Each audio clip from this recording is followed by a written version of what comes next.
So, when most gun owners think about advanced training, they probably imagine something like this. Target! But what if I told you it was more like this? You're a terrible driver. You will be a ninja by the end of this day. Yes! Do we have a fake mic to drop? I'm Kimberly Corban, and this is Empower the People, sponsored by SIG Sauer.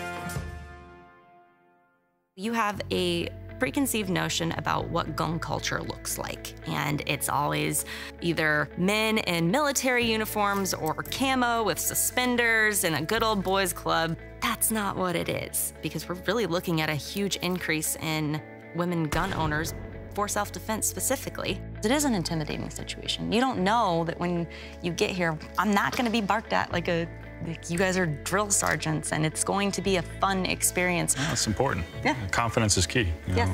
But a humble approach is also important as well. So I had 3 trainers. There was Dylan, Justin, and Hannah. And every time that I would meet somebody new from the academy, they all had this just sense of camaraderie, and that made it an atmosphere that I wasn't scared to ask stupid questions or to straight up embarrass myself, which I do naturally anyway. It shouldn't matter who you're training. There's importance behind all of it. We're gonna give everybody the training that they need, and it's important. This is a super serious thing. What we're gonna do is just do a full breakdown, that way you understand cleaning aspects, why we do it, and then re-lubrication of the gun afterwards, that way it stays running. Okay. Now this has been something that I have not done at home. Okay. Even with my knowledge of knowing that it's not gonna go off by itself, I still wouldn't know that I put it back together correctly. What's nice about these is they're pretty user-friendly. We take everyone in. Whether you want to be super tactical G.I. Joe or you just want to be a soccer mom that wants to learn how to shoot a gun, we're going to treat everybody with the same respect and teach to their needs. All we're here to do is put out good information, build a solid foundation so that if you do continue to shoot, you have that platform to start and grow from, or if you want to stop, you've already got a good base and fundamentals so you can stay there or you can progress, and we're just making sure you have that good foundation. We're going to start discussing drawing from the holster, getting the gun on target. Okay. We don't want to overcomplicate this. Okay. If the gun is in the holster and he wants to shoot it, what's he trying to do? Take it out. Right, get the gun on target. Yeah. Does not need to be more complicated than that. From a teaching standpoint, though, what we've done is we've broken that down into 3 steps, just so we can explain it a little bit better to people and they can understand what they're actually doing. First one is access. What we mean by access is just establish your grip. Okay. Next part is withdraw. Just get the gun out of the holster. Access, withdraw. Notice as he did that, he started to get the muzzle on target pretty much simultaneously. Okay. And then drive. His hands meet and he pushes the gun straight out. Okay. Does that make sense? Yeah. Justin's a phenomenal instructor here. He may bring in some stuff that I've either maybe forgotten or knows on top of what I know. Just her being able to get another perspective from somebody other than myself, man, the more the merrier. The methodology that we use, which is kind of crawl, walk, run, is starting to kind of come together. Obviously, we still got a lot more trigger time to get through, so it'll sink in. It's comfortable. It's a good setting, and I don't feel intimidated or feel like they're going to push me along at a pace that I don't necessarily feel comfortable with. The important thing about target-to-target transitions is that the eyes lead the gun.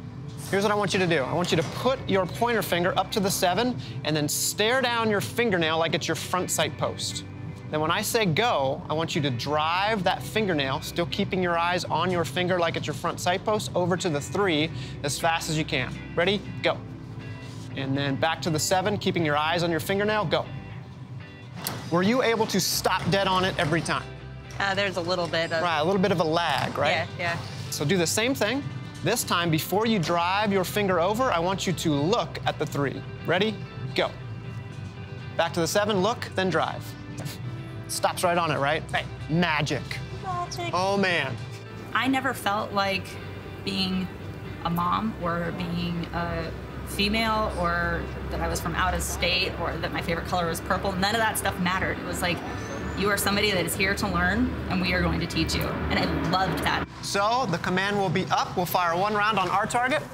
Transition over. Questions, comments, concerns? I'm sure you just made it look a lot easier than it actually Absolutely is. not. You will be a ninja by the end of this day. Awesome. Okay. I don't feel like I need to be completely 100% serious and no laughing and no cracking a smile the whole time. It was like, no, this can be an enjoyable experience because we know how heavy this topic can be. And working around that and getting a sense of they are here to make sure that I leave knowing what I'm doing was so great. Oh, what happened there? Anticipation again. Okay. Let's do 3 shots on all 3 targets. 3 on 3. Up.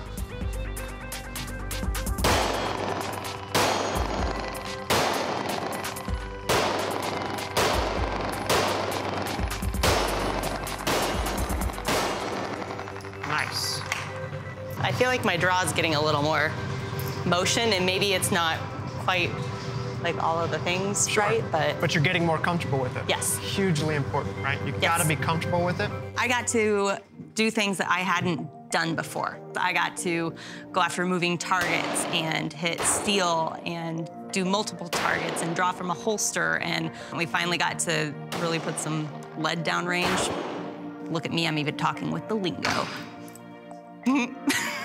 I really like the fact that she got excited about getting to do new things. Most people pretend like it's no big deal to them. She was visibly excited with all of it, and that was kind of contagious for me and Dylan. We enjoyed that. In my time at the SIG Academy, I saw firsthand why millions of Americans are seeking out firearms training for the first time. This was nothing like the boot camp boys club stereotype that used to exist. Not only was the instructional style welcoming and down to earth, but the skills I learned were absolutely relevant to a mom of 4 like me. With more than 15 million Americans holding carry permits, and many considering it, today's gun owners represent every possible demographic background, and it was truly powerful to see firsthand how the training landscape is so ready to meet our needs.